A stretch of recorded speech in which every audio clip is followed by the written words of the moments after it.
Greetings everybody, this is Winnie Wriggle and welcome back to Direwolf20's 1.16 Modpack. We're in episode 5 and today we're going to start with some show and tell. That's right, I have upgraded all of our tools using Tetra and I think a couple of them, nope, none of them have honing available. But I just wanted to show you briefly, we have an iron sword with a diamond socket and gold loop. I went ahead and upgraded a regular iron pick into a diamond pick so that we can mine all the things.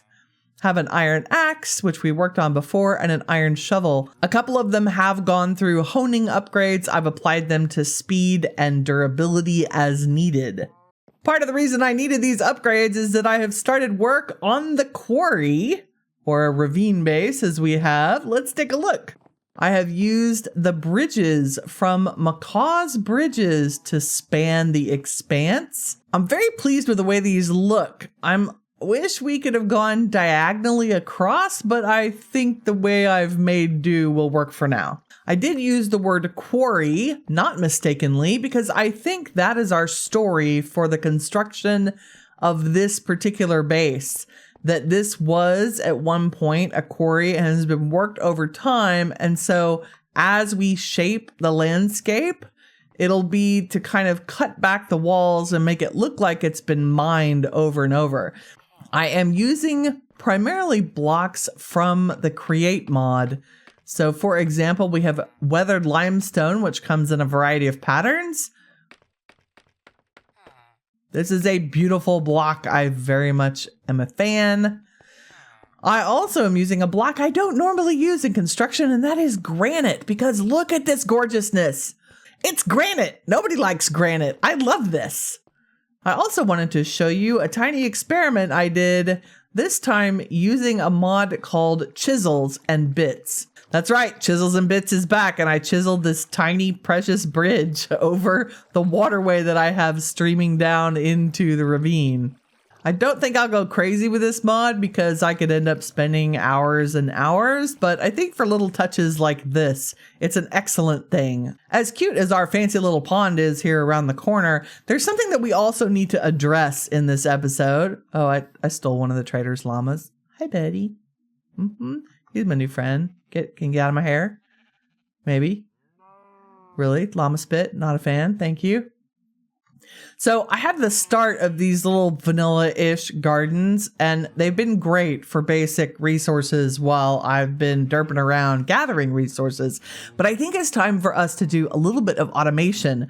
We have in this mod Botany Pots. So we are going to take our farming to the next level. Was that cheesy? That was totally cheesy. I don't care. So to do that, we're going to need some bricks and terracotta and possibly a little iron. Oh, here are all the resources I've gathered. We've done a lot of mining, and then of course clearing out the resources from the ravine itself is very profitable. Okay, taking a look at the Botany Pots mod. The Botany Pot is fairly easy. It's just terracotta with a flower pot, with the flower pot's made of 3 bricks. And if we want to make a hopper botany pot, we just combine it in a crafting grid with a hopper. And we definitely want hopping botany pots because that makes the crop collection automatic. So we grab some chests and we'll craft up a few of these. Let me just see how many we can make. 5, 6. Let's just start with 6. And hopping botany pots, hopper botany pot. Yeah, 6 of them. And then we will need containers to set them on. So I'm just going to use barrels since that's what I already have crafted. I thought to help with the decoration around here at the base of our treehouse, I would just put them into the actual garden itself. So there's a place for a pot to grow carrots. And let's see, there's a potato one. How about that potato one? Kind of changing it up a little. Set one on there. I think that's a good start to automating our farming. Let me grab some dirt. So we use these. We add some dirt to the pot and then the crop that you want to grow. So there's the carrot and you can see the growth progress. And when it is complete, it will put the carrot in the barrel underneath so we don't have to go around harvesting anything anymore. Ta-da! So now we have automated crop growth. That is excellent. Oh, there went one. And there we have 2 carrots already. Passive automated crop growth. This is my favorite thing. And eventually, when we install XNet, we can use XNet pipes hidden under the ground in order to move all of our produce into a storage system. Woohoo! Grow all the things! Now that we have crops growing, it's time to make a place for us to possibly propagate some of the animals that I have just tied up around here. Let me gather some building materials and we'll make a barn. Oops, I almost forgot a very important resource, and that is trees so that we can get wood. Let's plant a few pots for tree harvesting. So we'll line up our barrels in a row. Place down the pots on top. And fill them all with dirt. And then put a sapling in each. Tree. I'm hoping, yes, the mineral trees from Integrated Dynamics will also work in the pots, as well as all the vanilla variants. I do not have jungle wood or acacia yet, but we can solve that as we wander around the world. For now, this will beat the heck out of growing and harvesting trees by hand. Now let's go work on the animal barn. Okay, here is our color palette, and because I am still in love with the create versions of granite, let's show you how we make some of that. So I'm using the stone cutter, and we can just make a few of the mossy variants. We can make a few brick variants, maybe not that many, and a couple more bricks just for good measure. So our palette is going to be the granite as a support block with spruce wood for the construction. This is not going to be anything crazily fancy, just need a place to store the animals. I think what we'll do is a L-shaped barn. So let's start with our support blocks, and I'm just going to use kind of a basic pattern for this.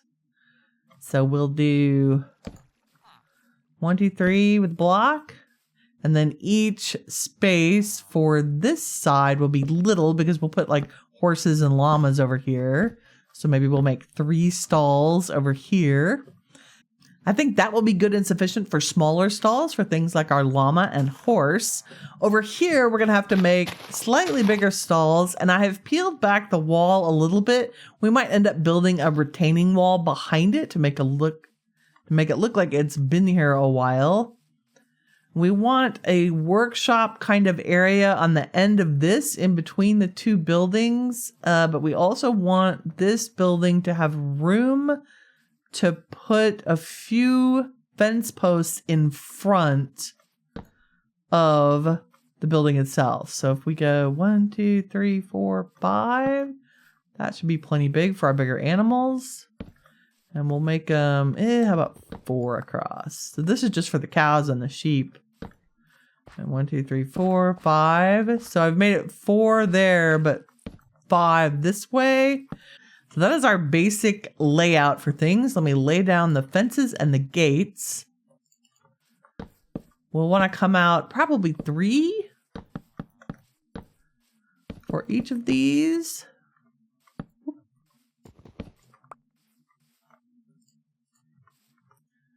And then put double fences, makes it easier to get animals in and out. And there's still room if we need to add another set of pens to the side. Now we're also going to use some of the granite in this build. So I'll start by setting down some of the mossy granite and then just filling in the gaps with the regular brick. Like so. So we have the footprint, if you will, of the barn. Now let's take each of the spruce columns up, and I would say by at least 4 more so that we have some good headroom. So each of these are 5 high in total.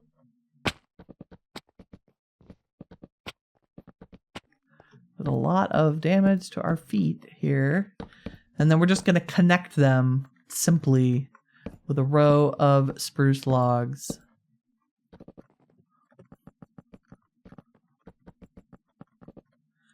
And there we have the framework of our animal pen.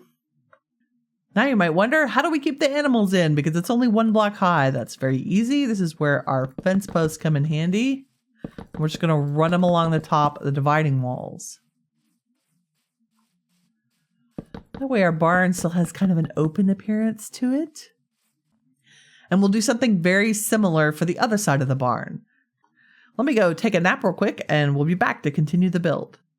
It's another glorious morning in Minecraft, and I think we're going to build the roof of our new barn with spruce. For now, let's hop up there and get started on the roof.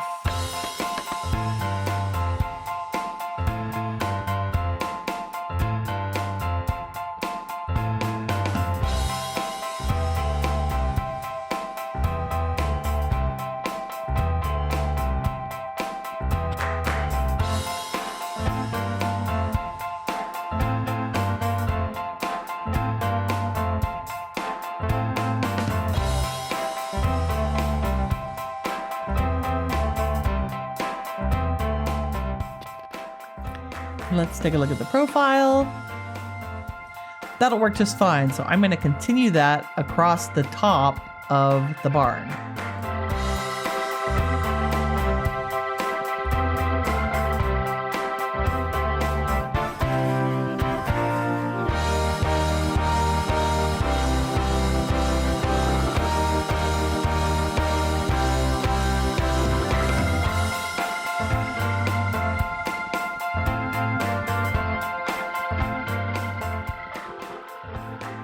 So that mostly does it for the roof.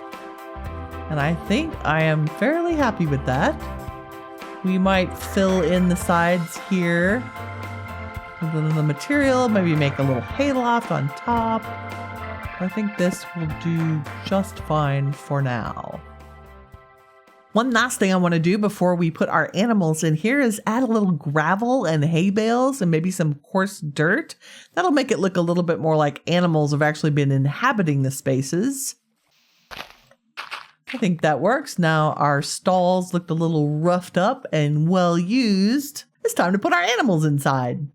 There you go. What do you think? See, already climbing the hay bales. Predictable. It's cozy, right? You like it? I'll take that as a yes. Okay, now that our cattle and sheep are settled, I'm going to do the same thing over here. Add a spruce roof, rough up the floor of the stalls, give the horses a little hay, and then we'll move our friend, the horse, and the llama over to their new home. Look who it is. You like the new digs, guys? I bet I can hit you from here. Oh, you coming across the bridge, are ya? Think you're so smart. Yeah, I'll meet you down there. Yep. Gets like a giant. Who's gonna win? Shootout. I really don't want to waste all my arrows on y'all.